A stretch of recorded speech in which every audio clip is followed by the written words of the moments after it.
to the Oven Podcast. Your table is ready. You can follow me. Welcome to the Oven. I'm Mario, and tonight Franco and I are having dinner with Mimo Moore. She's one of my best friends, mentors, and a jack of all trades. She's been a physician assistant, real estate investor, model, content creator, business owner, actress, and rapper. We're back at Jackson's in Comac, and I can't wait to see what Chef Poole whips up for us tonight. Mimo Moore, ladies and gentlemen. Before you bore us with your crap, I'm just going to read through the menu. Thanks for coming. Thank you. For appetizer, we got burnt sprout leaves with infused sesame soy rice wine. Actually, infused sesame soy sauce with rice wine. There you go. Then we got infused barbecue brisket po' boy with potato roll, coleslaw, crispy onions. And for dessert, banana Foster French toast sundae with vanilla ice cream and infused chocolate sauce and caramel.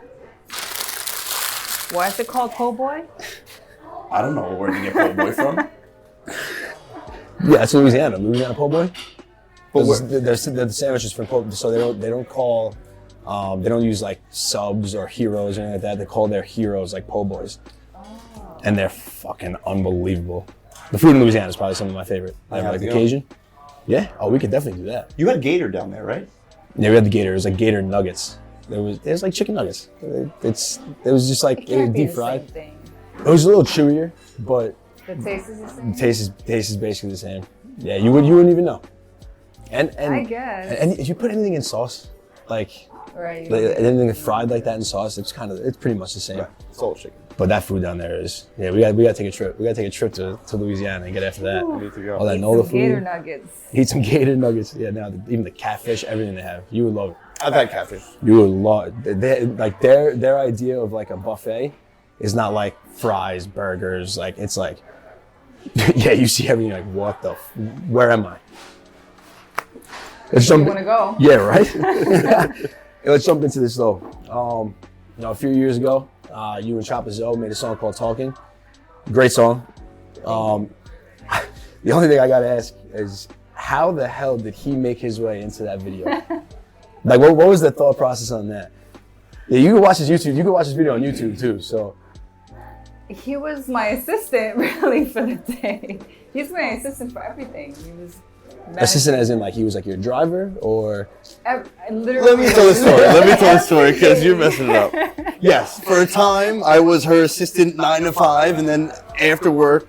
But anyway, Instagram. I ran her Instagram account for a little bit when she thought she was like. this is your Instagram he was running. Yeah. Okay. He was reading all my DMs, guys. All the dick pics. No comment. All the dick pics. So this is what happened, okay? It starts with, hey, I'm shooting a music video in Queens. I need you to come just support me and hold my coffee. I'm like, you know what? I'm off from work that day. I'll come. Pull my arm. Then on the way there, she texts me, hey, I'm sending you an address. I need you to pick up some models over here. Okay. So you were her driver. I was meeting her there. So I'm driving through Queens. I go to pick these girls up. Okay, I'm in my light blue Chevy Cruze, the girliest color car ever. I pull up to these girls. They open the door. They're like, "Oh, are you the Uber?" I'm like, "No, I'm Mimo's friend." AKA the Uber. The Uber. I'll take it. So now we go, right? And I'm thinking, okay, I picked up the girls. I'm here. I'm literally holding her Dunkin' Donuts, and I'm like, I'm good for the rest of the day. I wore a white thermal because I didn't know where we were. I was like, I'm not repping any colors. I don't want to annoy anybody, piss anybody off. I'm like, I'm going the safe route. And halfway through the shoot, they look at me like, hey, we need people. You got to get in. I'm like, what do you mean I got to get in? Video vixen. He was hurting to get in there anyway. Oh yeah, of course. I'm shocked I didn't get any calls after that. Wow, you So- stuck out like a sore thumb in that video. I just rocked back and forth. I felt, I don't know. I didn't have it that day. But Ronnie, pull up a little clip of that. We got her permission. Oh yeah, no, we definitely need that. I stepped out, saucing, balling, often, no hands, parking. But yeah, tell us a little bit about that. Like what went into making a video like that? Like how do you even come up with, like that idea where like the place and everything? Yeah, I mean, we were looking for just something authentically New York. Okay. Something very urban, so then it was easy for everybody to get to. Choppa is a friend of mine and fellow actor, so we kind of crossed paths as far as music and acting goes. Cool. He was in Money and Violence, I was in Home of the Hittaz, and the two shows were actually, at some point, I wouldn't say rivals, because I give the trophy to Money and Violence as being like, a bigger show. Modest, I like it. But fans of one show were often fans of the other. Okay. So they crossed paths in that sense. And somewhere along the line, I want to say my manager producer at the time probably put it together, if I remember correctly. Okay. Because it was actually, Choppa was actually his childhood friend.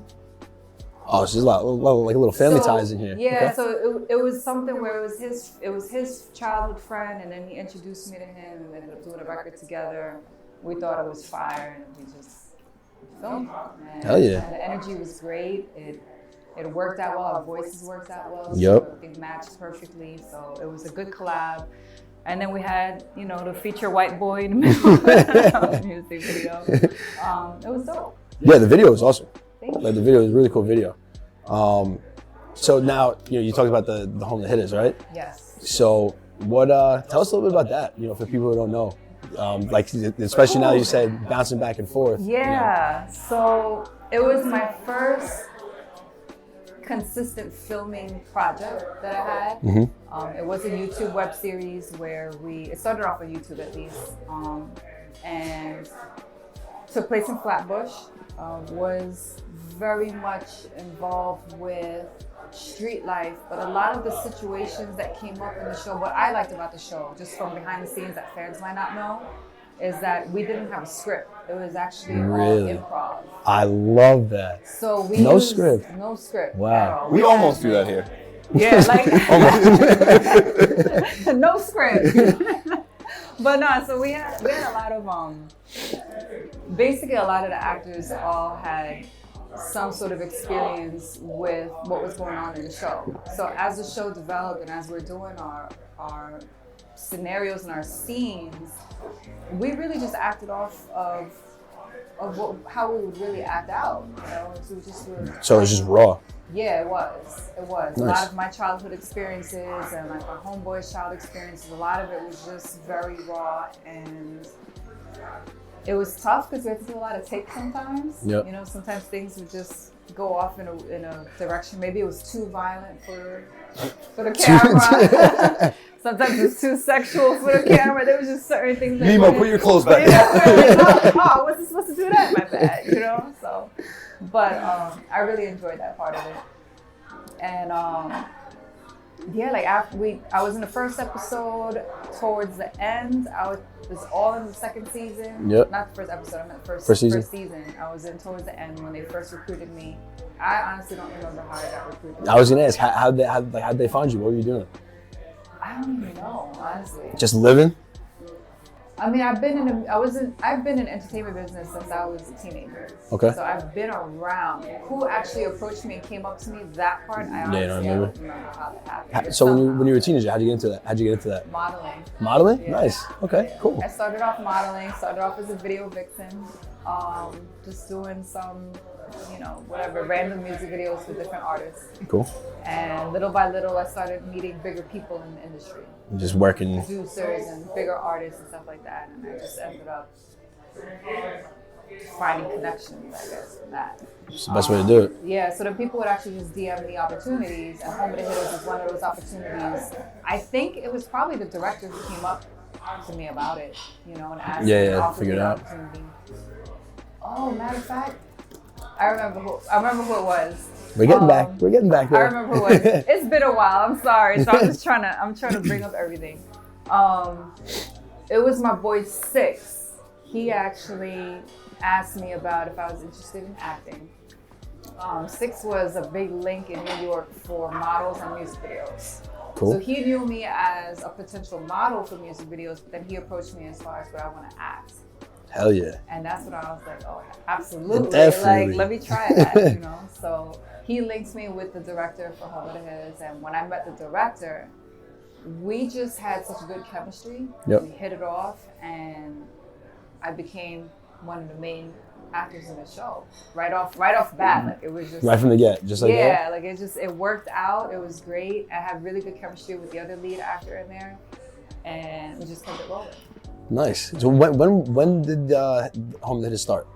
This was 2016 or 17, probably. Okay. Oh, you're making it seem like it was ages ago. I mean, for me, like She's all over the place. my 24 hours is like 72 hours. Oh, I don't God. have a normal. Yeah, so time. you're Like, I work at night. I work during the day, so you could, if I'm still on yesterday's time. I don't Which is sleep. crazy. It's a crazy thought. That's a crazy thought. She's getting 3 days in one. Yeah, pretty much. Well, I mean, like you said, you're doing so many different things. You're a PA, right? Yes. So Licensed PA. I don't work as a PA. Okay, so licensed PA. So For those of you who don't know, the PA is a physician assistant in the medical world. So, I mean, this is like perfect timing, really. Especially now that they're coming out, saying that COVID came out of the Chinese labs, and a lot of information coming out regarding like the ineffectiveness of the COVID vaccines. Right. As a PA, like, what are your thoughts on that? Like, what are your thoughts on like COVID and the vaccine? I know it's very broad, but I'm sure you get that discussion a lot as well. But Yeah. So first off, just a disclaimer: I don't work with patients anymore, so I'm not in that field as much as like years ago when I used to be more up to date with everything that's going on. okay, You're doing virtual But now, right? Not I hands-on. work virtually, and I'm not really hands-on with the patients like I used to be, so it's different for me. Like, I'm on a completely different angle. It's very passive in a sense. But my personal opinion, as far as like vaccines go in general, yep, there's vaccines that work, like polio, where you see almost complete eradication of the disease with certainty, right? We know polio existed, and we know polio at some point was almost 99 point whatever percent eradicated, Yep, right? yep. You don't see it anymore. Same with varicella. At some point, everybody had the chicken pox. We used to have chicken pox sleepovers. I still have a chicken pox. Right, you still got the scars, Yeah. right? And then at some point, the new generation, they never had chicken pox because they got the vaccine for it. That's wow. Yeah. I have not thought about that. Like, I feel Yeah. like, I mean, I wouldn't be around like the younger generation so much, but I feel like I don't hear anyone getting chickenpox. They don't. And when we were younger, with one kid on the block got chickenpox, our parents used to send us to their home to purposely get chickenpox. To get it out of the way. Yeah, so we get it out of the way because there was no vaccine for it. Like, Right? yo, run down to Scott's. Go get the chickenpox. Yeah. We rarely Get it. see that now. Yeah. don't You even get some see it. pockets because there are a select group of areas where it's more prevalent, where parents are Right. not vaccinated, Absolutely. right? And that's where you get those pockets. Oh, there's a Right. measles outbreak or a Measles and chickenpox right, outbreak absolutely. because of those little pockets. Yeah. So if everyone, for the vaccines that do work, because I feel the same way as you, Right. if everyone for the vaccines that do work vaccinates their children, Right. then you won't have those issues. Absolutely. Yeah, so you got those vaccines that do work, right? There's a couple of them. Tetanus, I think, is one of them too, actually. Okay. Tetanus, I think, is pretty effective. And I would say rabies too, right? Rabies, Because yeah. I mean, if you see someone who gets Absolutely. encounter with rabies Right. and they don't get the vaccine after they're bit, Right. they're ending up with lockjaw. They're going to be in bad shape. I was gonna ask. What's like the side effects of rabies? A big one is I think lockjaw, it's right? death. No, that's tetanus. Oh, that's tetanus? Tetanus. Oh. Yeah, I think the side effect of rabies might be death. You just died. No, rabies. It is. I think it's like it's No, but it's I think it's nervous system something. yeah, right. You I start to don't get a know. lot of like spasms and yeah, stuff. it's not good. Not good. Don't get rabies. You remember the rabies, man? You remember when I was working at Baseball Plus with all the raccoons? I worked at this. It's like this indoor facility. It's amazing. It's huge though, and I was probably 15 at the time, 16. And just think about, you can't see the end of this place when you look in, Yeah. and it's all baseball cages, so nets everywhere. And I get to the end, I'm shutting off all these lights, and like I see like a tail come down from one of like the beams. I'm like, okay. I look up, I do like the double take. I'm like, holy shit, it's a moose of a raccoon. Right. So I just ran into the infield, and like I called my boss at the front. I'm like, I'm not leaving here until like this raccoon is gone. He's like, they're back. Like, yeah, I'm like, what do you mean they're back? The infamous cones are Yeah. back. He's like, yeah, we used to have a problem with them. I'm like, no, you still have a problem, dude. Like, they're all over the place. Like, and so now I'm walking through this place, and he it was the best job ever. They would come in, work out, we would hit, throw, but I would go close the lights, and I'd be like, head on a fucking swivel, just looking up, running. Oh no! They ever attacked you? No, we had. They didn't really attack anyone, but like they jumped down, like, and there's softball in the back, and this dad thought it was attacking him, so he actually killed it with a bat. And I was like, I looked at my boss, I was like, you can't let this be a thing. Right. Like that's bad. It's not good. I guess I could ask this because it's you and we're close like that, but you know those little raccoon tail butt plugs? Have you ever used one? I used the foxtail one, not the I knew it. You hungry? After talking about foxtails? Yes. I think the appetizers are Let's ready. do this. They're here. You're listening to the Oven Podcast. Thanks for tuning in.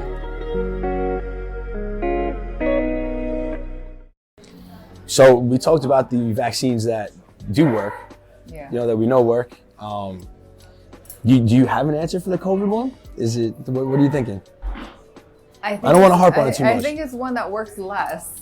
Okay. Just to put, I would compare it more to the flu vaccine, where there's so many strains of it that we can try to make, we have a flu vaccine that comes out every year based off of what we think is going to be the strains that are common for that year. But how many people get the flu vaccine and still get the flu anyway after that?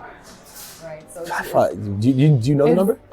I don't know the statistics. I know that it's very high because when patients call me and ask me, they're like, "Oh, but I got my flu vaccine." I'm like, "But that doesn't mean you're not going to get the flu.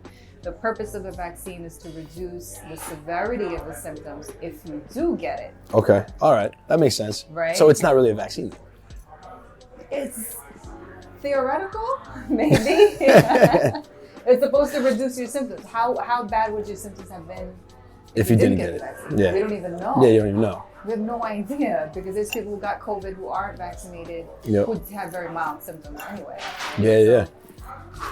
Listen, certain groups, if you're high risk, I feel like what's the harm in getting it? If you're low risk, it's 50-50.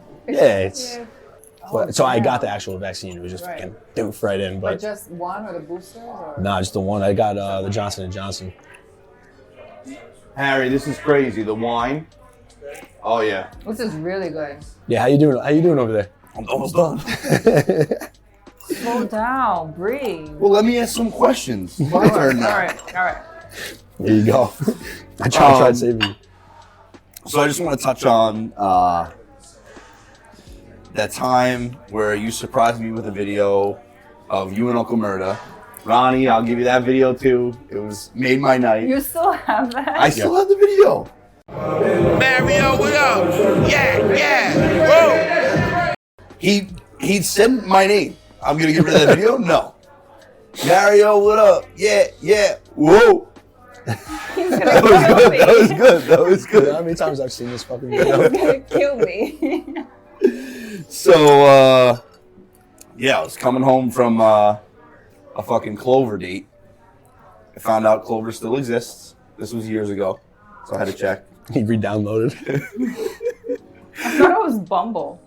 Oh, that's one of them. Clover's okay. another one. He was on like all dating apps at one point. He's like an all-star on Bumble. Like he gets achievement awards on Bumble. He's laughing, but he's not I denying believe it though. I believe it.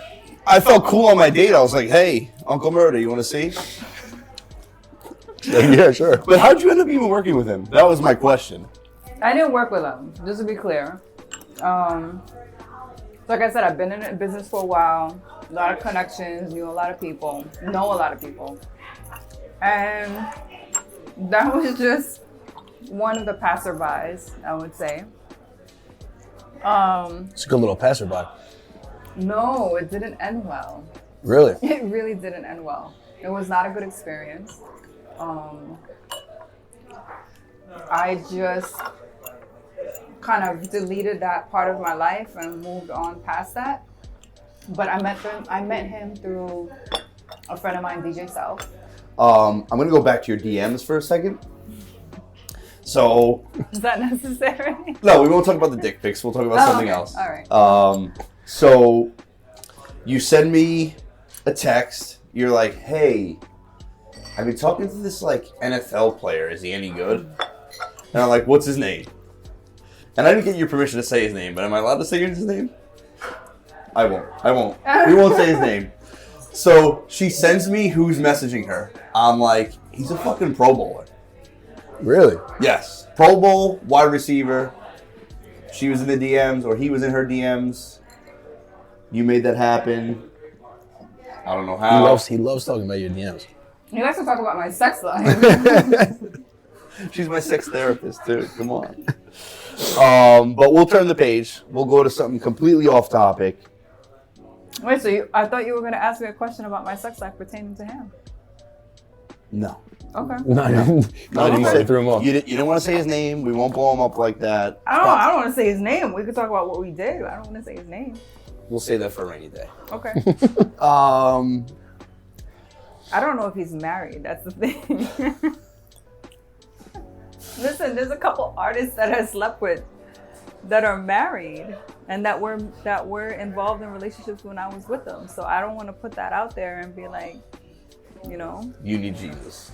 I think if you don't put it out there, everyone's gonna be like, who is this? Every artist that she worked with has a wife. Who is she? He's putting you on the spot. This is me, so. There's been some artists that I was like, yo, you really foul for that. Because I didn't even know they were married until after. Yeah, until after. Yeah. That's not really your fault. It's not. No. But they don't necessarily, approach say. me as a married man. They would approach me as a single guy. And then me not know, because I'm not in the entertainment business in a way where I'm like trying to see what everybody is up to. I don't care about that. I don't listen to the radio. I'm not looking at the news and TV and all that. So I go and I do what I do with somebody, right?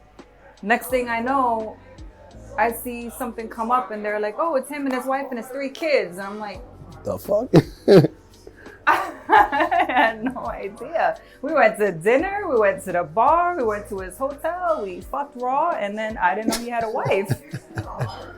Oh, God. Usually I'm the one that's like, That was good. That was bad. on the fingers and everything. I'm just saying, this is what it is. Oh, I actually just lost my train of thought of what I was going to say. Go back. She was talking about she doesn't listen to the radio. Not only does she not listen to the radio, okay, but she drives in silence. Are you okay?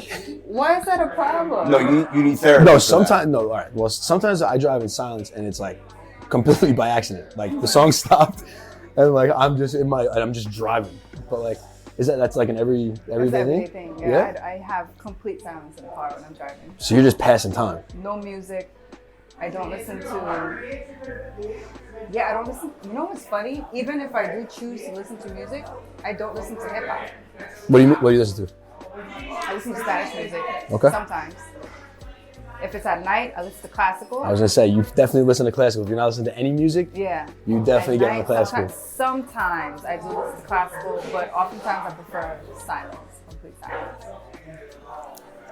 That's not.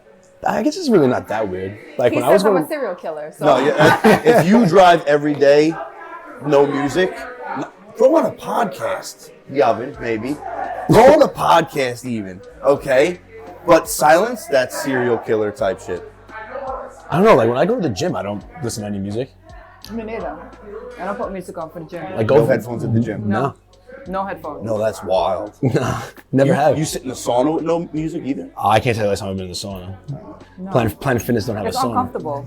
They do actually. Some do, I think. Not Levittown. Yeah. No gym music. It gets in the way. For some reason, like the earbuds don't even stay. I need the ones that like are gonna wrap around my thing. Right, Yeah, that's yeah. the same thing. It's uncomfortable. It gets in the way. I just don't. Because you guys both have weird shaped ears. What's weird about my ears? But we're You just had to moving say on. something. We're moving on. We're too off topic. I'm done talking about your ears, your raw dog shit. I'm done. What? You brought up Spanish music. Yes. Sorry, I hit your knife. You brought up Spanish music. I want to talk about your father for a minute. may he rest in peace. Okay. You mentioned he was Thank you. actually a weapons trafficker for the Colombian mob in New York, right? I don't know who he was working for. Colombian. He was Colombian, Whether not he necessarily was working for the Colombian mob. with the mob or against the mob or which faction of the mob, I don't know. Okay. Never got into that. Okay. Thank God. But Well, you showed me a picture of him, and he looks exactly like Pablo Escobar. It's the craziest thing. Any picture I've ever seen of Pablo Escobar, that's what her dad looked like back in the day. he does look like Pablo Escobar. Does he? He does. Legit. Like mustache and everything. Just straight looks like Pablo Escobar with the curls. But you don't know if he was involved with Pablo's crew. I don't think he was. I don't think so. Only because, actually, you know what? I'm not even going to make that claim. He had money at one point, and then he didn't have money at another point, but it was because of other issues, not because of his business. Okay. So I don't know. Okay. Now, you've told me some stories, a couple of them like Hollywood-esque, the way you put it together. And, you know, a lot of people in New York are kind of familiar with the Italian mob, and they think like, oh, the Italian mob doesn't touch women and children, which is not necessarily true. Mm-hmm. And then when you talk about the people that your father was involved with, it was very cutthroat. There were no boundaries.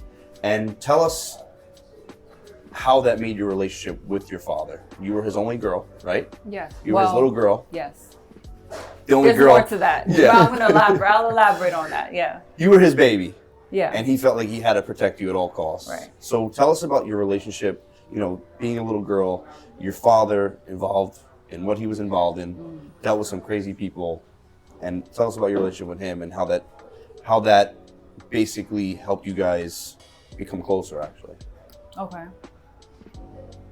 I have to kind of omit certain parts because I don't know who his enemies are, and if they're still or if they're still alive. But because I know how Latino culture works, in that a lot of the things are generational, and that we are taught who our enemies are. Right. For that reason, I'll omit certain things. But my older sister was born in Colombia. I'm the baby sister, so I was born in the United States when he was obviously here. And me growing up as a street man's daughter was probably, in hindsight, it was a different type of experience for me than most other girls growing up. I didn't know any different because that was my normal. Yeah, that's me growing up is like, okay, this is just life, you know. I wake up, I have to make sure I don't get kidnapped, I have to make sure I don't get raped, I have to make sure I'm not, you know, in a certain place at a certain time so that I don't cross paths with certain people. For me, that was my normal. So my life was definitely affected by his lifestyle. I don't know, one thing that we talked about was the car thing. Yes, please. Right. I mean, when you first told me, you kind of told me that years ago, and I'm not even sure, like, I knew you very well at the time, but it's a story that, like, I never forgot, obviously to this day. Right. And I brought it up to you the other day when we were just having our little heart-to-heart. Take us through that whole car situation. And this wasn't one day. This was every day of your life. Thing, right. You're getting ready to go to school, and this was the routine. Yeah, that's what I'm saying. Like, this is my regular routine. I can't wait to hear this. I didn't know that this isn't normal, but my father used to go and start the car ahead of me, and I used to have to wait a certain distance away, like down the block, and wait a few minutes for him to start the car because he thought that just in case there was a bomb attached to the car, or when he turned on the ignition, it might blow up. So he would say, okay, then we turn on the ignition, you wait a few minutes, and then when I give you the sign on the rear view mirror, on the side view mirror, okay, I could go and approach the car. He just wanted to make sure it doesn't blow up when he goes in. For me, I'm just like, oh, this is normal routine for me, I'm right? a little It's every day. Like, all right, let me go. Wait for my dad. All right, you turn on the car. Okay, 1, 2. Oh, no 3. explosion? Yeah, we're good. Oh, I didn't blow up. All right, let's go now. Let's go. We're laughing, but it's That was crazy my to think normal about. life. It's sad at the same time. Right, but you know, we kind of take I for didn't know granted any the better. cookie cutter life that, you know, that we've end up in, you know. And I'm thankful. And where were you living when all this was? When this was Astoria, Queens. in Astoria? Okay. In Astoria, Queens, which at that time was there was a lot of Colombians and Greeks at that time. Colombians and Greeks, you said? Colombians and Greeks. Okay. Yeah, predominantly. This is in the 80s and the 90s. Yep. Now Astoria has become. Oh, it's all gentrified. Yeah. You know, it's completely gentrified. But definitely at that time it was mostly Colombians, Greeks, a little bit of Arabs. Everybody just kind of. That's usually how it goes. They usually stick together in the same community. But yeah, that was my normal for that type of. And I'm sure there's a lot of other things that for me was normal that I still to this day may not realize that it's not normal. Right. Because Definitely. I don't know any different. But you just haven't come across normal for that situation, so to you Right. it's still normal. Because that was my childhood, so I'm not thinking anything is weird about it. And so when I talk about it with people like you years ago, and you're like, "Wait, you actually did that?" I'm like, "You don't? You mean so you didn't go and wait for your father to turn on the car?" In the last 8 years, we've had so many conversations where I'm like, that's not really how it goes here. I don't know. I had no idea, you know? So my mother was not in the picture as much, so it was mostly my father being the childhood influence for me, you know, growing up. So I grew up in the shadow. And I guess the tough part of being a street man's daughter is that all his enemies know that the best way to get at a man It's at the family. is go for his daughter. Go For his baby girl, you know? Mm-hmm. And even though I had an older sister, his baby girl was just considered more of the prize, I think. Yeah, like more value. Yeah. And so I had become a target in his lifestyle for some period of time where I had to change my lifestyle accordingly just to make sure I survived. But Shit. Well, hey, I appreciate you talking and bringing all that up. That's some deep stuff. That hey, I mean, it's your lifestyle. It's my lifestyle. It's your norm. Right. So when I talk about home of the hitters, a lot of things that came up when I say we did a lot of improv. Mm-hmm. A lot of those scenarios that came up, I didn't need a script for Yeah, it. you lived it already. I'm just like, this is just normal. This is exactly how we would actually move, you know? And yeah. That's nuts. Like, just waiting, you know, a couple 100 feet down the road. And then I asked her, so like in The Godfather, and she's like, I've never seen that. I know. I told you, like, you have to go to watch One of Godfather. these days, I'll watch it. I'm not big on TV. Tell us about the other story where he knew what was about to happen and he set his whole day up for you. The cop thing. Yeah. So somehow he knew the cops were looking for him. Okay. And somehow he knew he was gonna get caught that day, or maybe he put himself into the position to just turn himself in. And he wanted to go take a walk. So we're taking a walk around the block. He went and bought his cup of coffee from the bodega. And he's basically telling me about, it was a departure conversation, telling me like, okay, if I'm not here, this is what you gotta do. Yeah. You take care of this, that, and the other thing. Don't worry about this, I'm gonna be okay. You just gotta make sure that you do A, B, C, and D, right? So he was kind of giving me a rundown. Me not understanding why. Yeah, you didn't even know what was going on.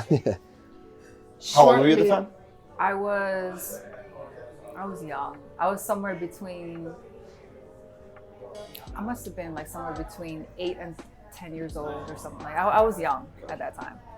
So I'm walking with him, and then an unmarked car comes by, and he's like, all right, I gotta go. That's my ride. And the last thing I remember is him putting down his cup of coffee on the curb, and basically I guess undercover cops coming out, they arrested him. Mm-hmm. He walked willingly into the car. Yeah. And they drove off. And me as a child, that lasting impression was my father disappearing in a cop car and just his cup of coffee on the curb that was sitting there. And that was my last memory of him. He did get out. Okay. He did come out. He wasn't in for a long time. I don't know what it was for, or, you know, we don't talk about the details, you know. Eventually he got out. It was a short thing. But that image stayed in my head because Hell yeah. it was that departure of losing the only parent that I had, my father, and me being left alone, it's like, all right, what do I do now? Yeah, with what am my I? life? Yeah, I'm 10 years old. Like, do they just assume that I have another parent to take care of me? Do they just assume like, where do I go now? Yeah, like they didn't take you somewhere. It was That's to this day, I don't understand why they didn't ask to see if I had another parent. To yeah, take care it's of crazy. Just like leave you standing was you standing there on the sidewalk. Like. literally left me standing on the sidewalk, and my father was my primary caregiver. So they just, I don't know, they just literally left me on the street. That's But, crazy. Yeah, that was. We'll get back to that This with the entree. this smells unbelievable. I'm so Over here. You're listening to the Oven Podcast. Thanks for tuning in.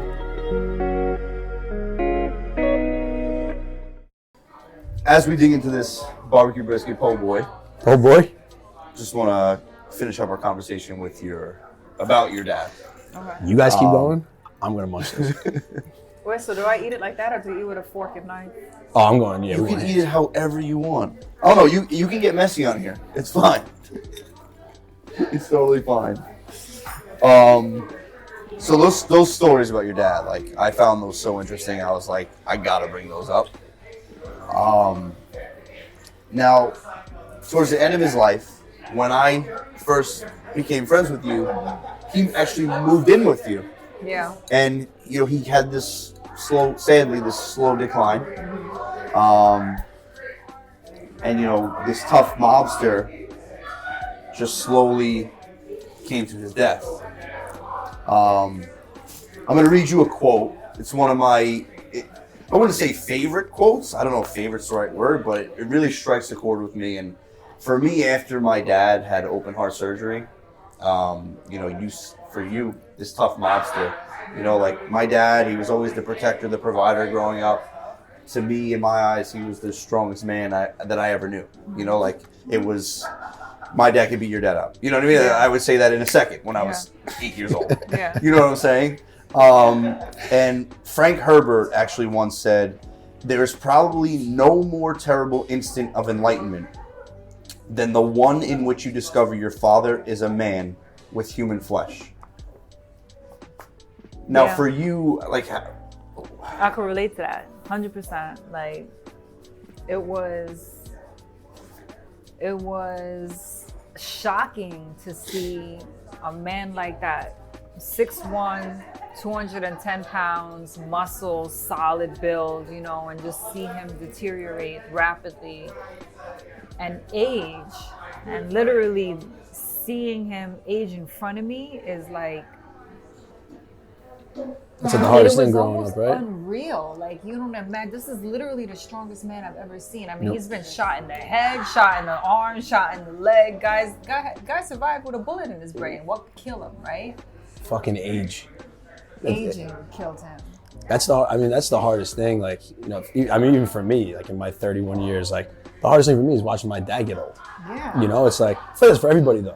Yeah. Watching your parents age is like such a motherfucker, man. It's like that. Like that's the hardest thing you're gonna put in front of you. Like, and your dad was so strong too. I used to watch you guys never hit each other in the face. It was always hit me in the arm. When you used to throw punches back and forth in full force, it's like, all right, it's on. In a joking, loving way. But sometimes. Sometimes. Yeah. It's like it's tough.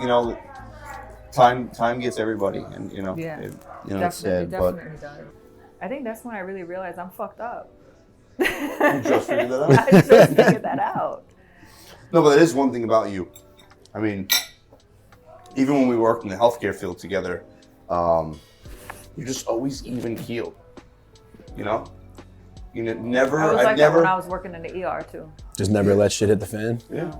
That probably allowed you to be a successful clinician in the ER in your Yeah. childhood. Probably I played a was huge role. Did you work in the Jamaica ER? Lincoln Hospital in the Bronx. Oh, in the Bronx.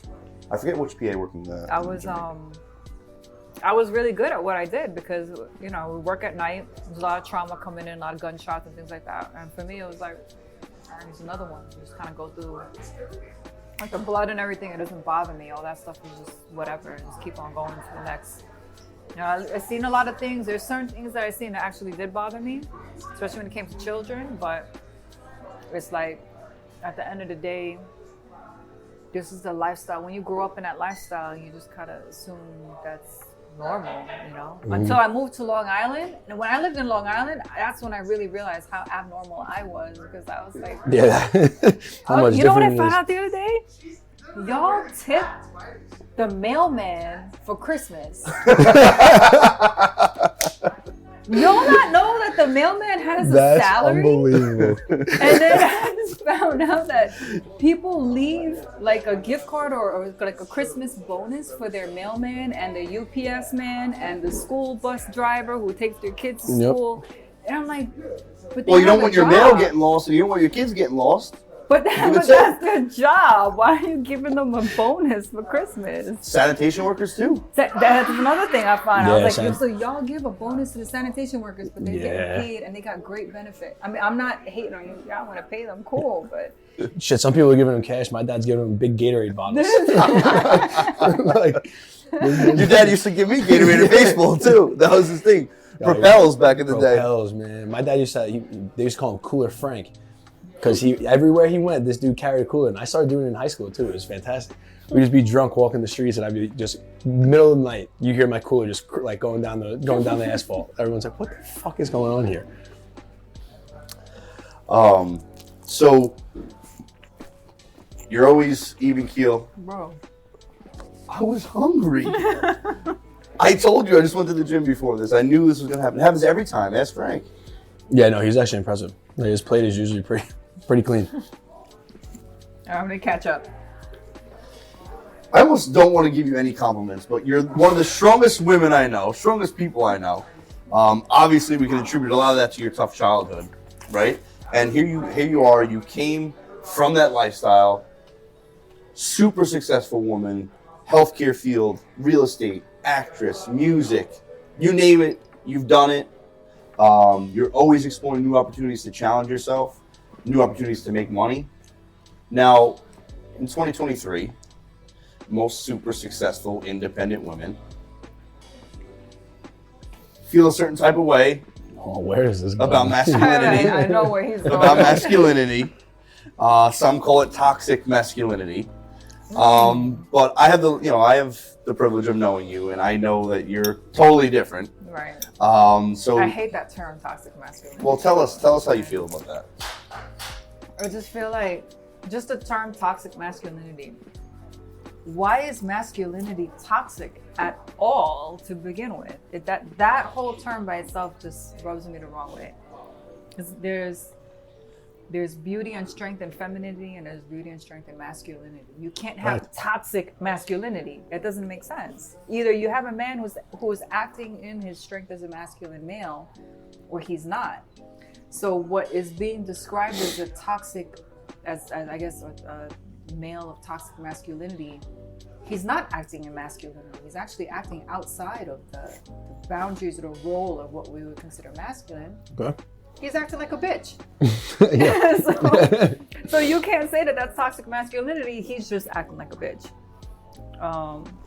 And just as there's a role for that, and there's a part where, as a woman, I respect when a man is being a man, especially because I grew up raised by an alpha male, right? So there's certain roles. And by the way, that alpha male, he was the one who did my hair before school. I know it. He cooked for me. Like literally, he would tie my hair in a ponytail. He would comb out my baby hairs. He would get me dressed in the morning before school. That's dad, man. That was my dad. Yep.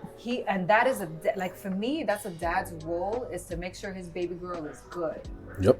And he was the one who cooked. My mom was not there. He was the one who cooked, who dressed me, who got me ready for school. Was he a good cook? And he was. Yeah. He was actually. Yeah. Nice. I don't think my mother ever knew how to cook. So he just took it and... He was the one who cooked. Yeah, he was. That's awesome. That's why he left her. But the top chefs in the world are men.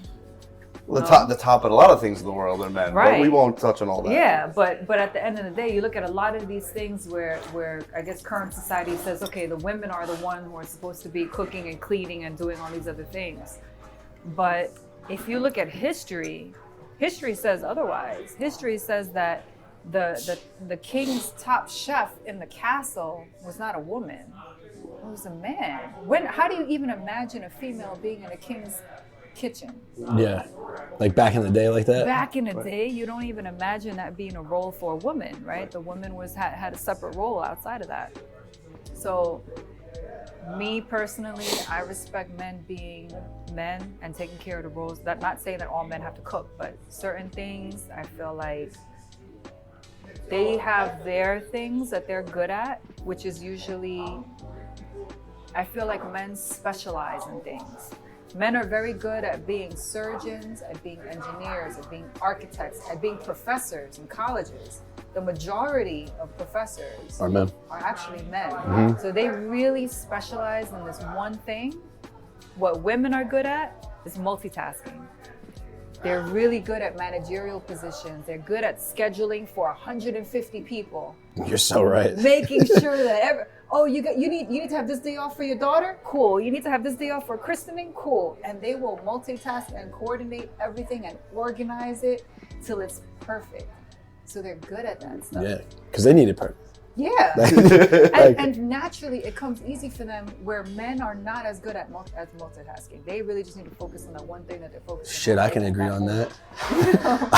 I gotta get one thing done in the morning. And then I can get to my next thing. Yeah, God forbid, like you get a second chore. I was raised like that. Though. I was one pitch at a time. So it was like think about this, and then you think about this. But then now that I'm getting a little bit older, I'm trying to think about not that second pitch, is what's happening in that third and fourth, but how I set it up on that second one to get to third and fourth. So, and it's hard. Oh, it's so fucking hard. And it's hard. It comes naturally for women because women are excellent at organizing the home, and it doesn't take away from them. It doesn't take away from them for being able to raise a child, make sure food is ready for the male when he comes home, making sure that schoolwork is done, making sure that bills are paid, coordinating all these things. That doesn't take away from her. I feel like the present day independent woman feels as if that's not enough. They feel like they should be doing the same thing that a man is doing, but you're not built for that. And I do construction. I do, so like he said, I do real estate, I do construction. I'm up there and I'm with my power tools and I'm sawing, lumber 2x4s, and I'm framing and I'm putting up ceilings and all that. And I still need to have a man help me because I don't have the upper body strength to lift a 55-pound sheet of drywall up into the ceiling to screw it up at the same time. Yeah. It's just not the same. And I'm a strong woman. And I could say, I bench press. I could bench press your girlfriend, but I'm not going to be able to do the same thing. Well, you don't have a girlfriend right now, I'm sorry. But, I think there's definitely a role. I think the sooner that we all kind of acknowledge and understand and accept and feel comfortable with those roles and realize that it doesn't take anything away from one sex or the other. And this is regardless if it's same-sex relationships or regardless, because in a same-sex relationship, one partner still assumes the role of one thing and another partner assumes the role of another thing. Whether you call it male or female, whatever, masculine, feminine, we both have a little bit of each energy. I'm gonna call it A and B. So if partner A has more of A energy and partner B has more of B energy, that's great. Yeah, run with it. It works wonderfully. Let that happen and let each one be in their own role. But you have an A and an A or a B and a B, now that's when you have issues. When they're trying to be the same thing. And that's just me. Should go on and on and on. I would because it bothers me when they say like this whole toxic masculinity thing. It bothers me so much. I'll piggyback off of your, I'll let you take a bite. How like the food so far? Great. You like the po' boy? My mouth full. It was good. It was really good. While you're munching on that, I'll piggyback off of your statement about energy. And I know you like talking about energy and chakras. And just something really stuck out to me last week when we were having our conversation. You were talking about how, there's a difference between monogamy and sleeping around, and how being involved with so many different people when you're not monogamous can actually affect your energy and the chakras. Can you you just go don't want me into to finish my meal. that? Can you actually, first you need to use your napkin. You got a little something over here. Because now you're getting me started on a whole other topic. No. Well, all right. So I told you, me as a person, I've learned in my 31 years, I'm actually more at peace when I'm monogamous. Mm-hmm. So go into that and why someone will end up being more at peace if that's the case, and chakras and energy and enlighten us. And I've watched you grow up through your whole phase. Me too. Mm-hmm. Me too. Like I've really stood by watching him. Like, all right, he's being a hoe. 2020 still being a hoe. 2021 still being a hoe. And then at some point, Can we turn the page? You're the one that brought this up. Energy, chakras. Yeah, so I think as we talked about how we really got to be careful with who we share our energy with, because sex isn't just sex. You can say, a woman could say, and especially nowadays, women want to say they don't get emotionally attached when they have sex with men. Men, we already know, don't get emotionally attached when they have sex. They can just want to have sex out of, pure lust. That doesn't mean that there's not another exchange happening during that process. We are beings of energy. We are more than just our brain or just our body, because we can separate ourselves from those two. And yeah, if I take you through like a quick exercise that I just did the other day, is I said, if you want to inhabit the body of someone else in the world, say some amazing athlete, for example, just to experience what it would be like to be in that body, to be able to swim that fast or play ball and jump that high or run that fast. Can you imagine yourself assuming that body? You can, which means you can separate yourself mentally from your current body and pretend you are in someone else's body, right? Now, on the flip side, can you also imagine that you had the brain of Einstein or some crazy psychotic criminal who was like a crazy, some serial killer? Can you, for that moment, separate yourself and say, what if I had the brain of this person and I lived in the brain of this person and I had their wild ideas? Could you temporarily assume those ideas of that person? You could. And that's proof that you are more than your brain and your body, which means you are something else. So that something else is what you have to consider when you're having sex with someone, because now you're exchanging energy between that self that is not your brain and it's not your body with that other person's self. And you can very well take on their anxieties, their depression, their negativity, or their positivity, whatever it is that they're going on in their life. There's an exchange that happens through that. And that's why you look at the ancient cultures, sex has always been, it's almost like a ritual. It's almost like magic. You can create things from it, more than just children. There are sex rituals where things can be manifested from that type of energy. And it's a very powerful energy. So yeah, you sleep around, you're gonna have the consequences of that. You're gonna have that anxiety that you carry from each person that you touch, because that's real, Don't be a hoe. Interesting stuff. Don't be a hoe. You kind of like blew my mind the other day. I was like, damn, that hit. You're listening to the Oven Podcast. Thanks for tuning in.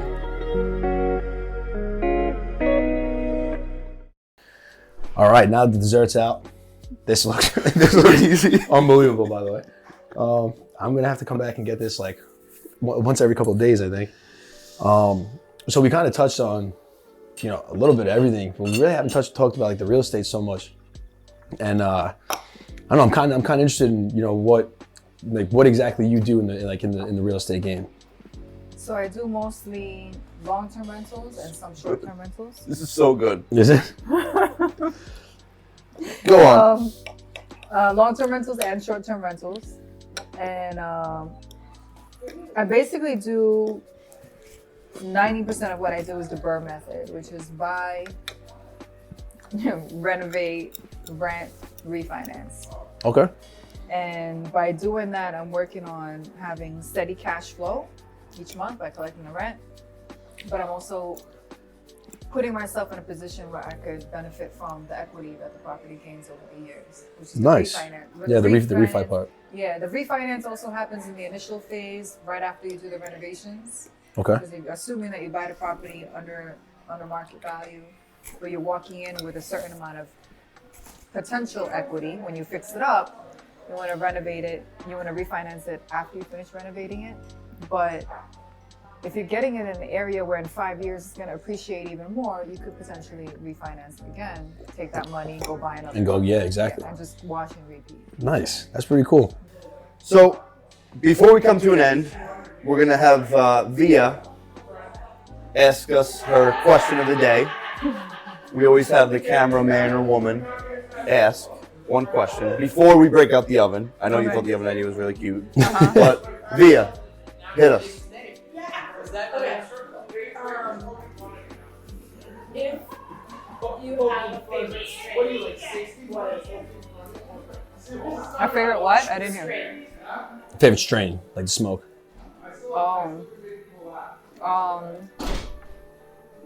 I'm not a big smoker, so She Really? likes edibles.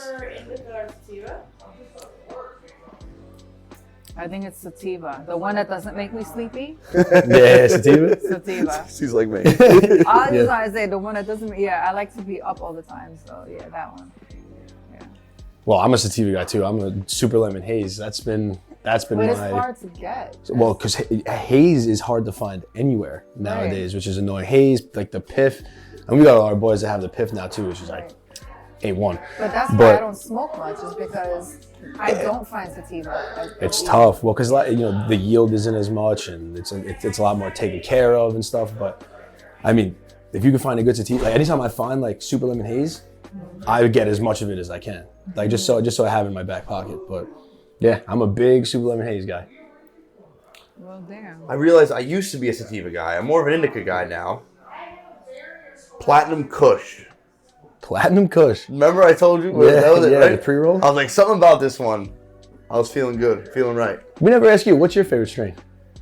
I actually had, I don't really have a favorite right now. You can come into the picture for this if you want. I'm not ready.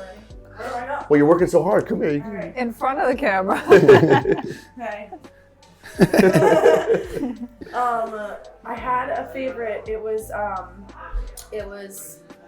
pink or raspberry lemonade or pink lemonade, something like that. I had a pen. I went upstate to a dispensary or Massachusetts, Okay. and I had a pen, and I wanted to go back and get the same one every single time. Does it just taste so good? Yeah, well, it was good, but it like let me be creative and like awake instead of just melting. But it didn't like get me too excited or anything, so it was like a perfect balance. We gotta find that strain again. Yeah, I haven't seen it since then. Next week, Frank is going to come with like a whole band of it for you. Oh, I know. Thanks for having me. You know what's funny? Mario says he doesn't care about indica sativa. It really doesn't matter. Anytime that he smokes, it's just chopping wood 10 minutes later. It's not like that anymore. Bro, we smoked before. You're like a washed up dad, and you're not We even a dad yet. smoked 20 minutes before the Super Bowl started, like the game itself. And 10 minutes now, it's 10 minutes like leading into it, and he's already knocked on the couch. There's 40 people at the house. He's just sleeping on the main couch. This is why I like sativa instead, because I don't want to be falling asleep. I can't. I had a good time. I had fun. How if you were asleep? You don't even remember I what had a rough happened. week, and I slept good. All right, it's time. I know you were waiting for this. You saw it right away. You thought it was cute. It is. It's very cute. There's nothing cute about these questions in here, though. I'll tell you that right now. It's okay. That's cool. Do you want to pick it for you, or you want to pick for yourself? Or do you want Franco to pick it for you? Let him pick it. I know you too well, so Some are spicy, some are spicy. some. I feel like all are. Oh, I got a couple in here. Come on.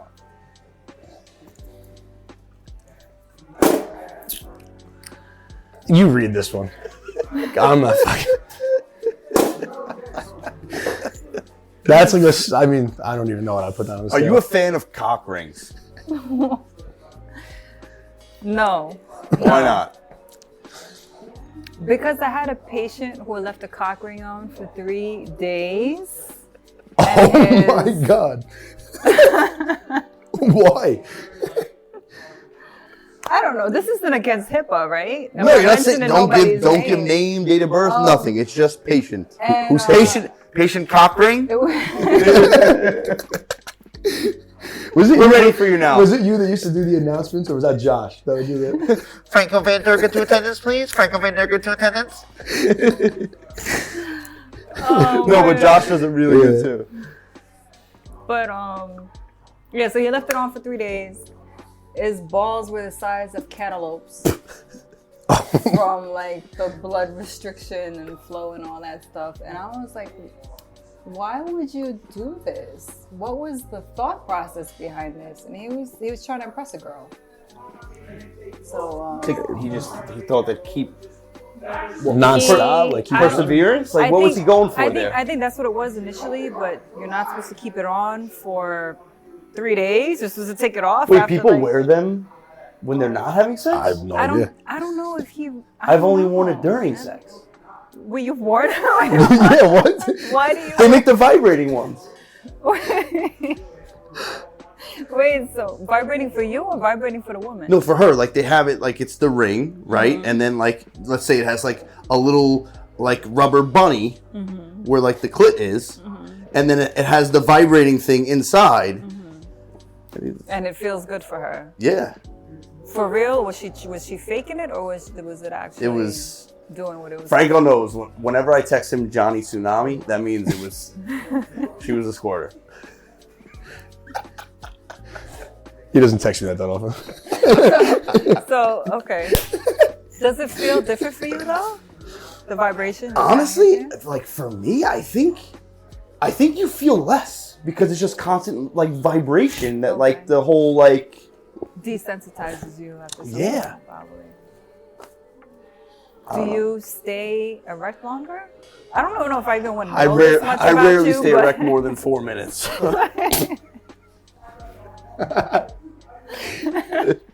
It's always a YouTube short with me. YouTube short.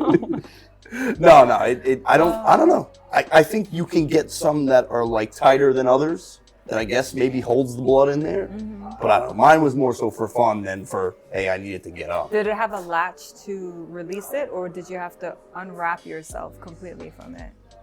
Because the problem, only reason I ask is because the ones that I've seen that are problem in the emergency room are the ones that don't have an emergency latch or like a release latch. It's a complete ring. You can't cut it off. You can't No, that's disconnect it. insane. This was rubber. I don't know what. Oh, okay. I got mine at like Spencer's.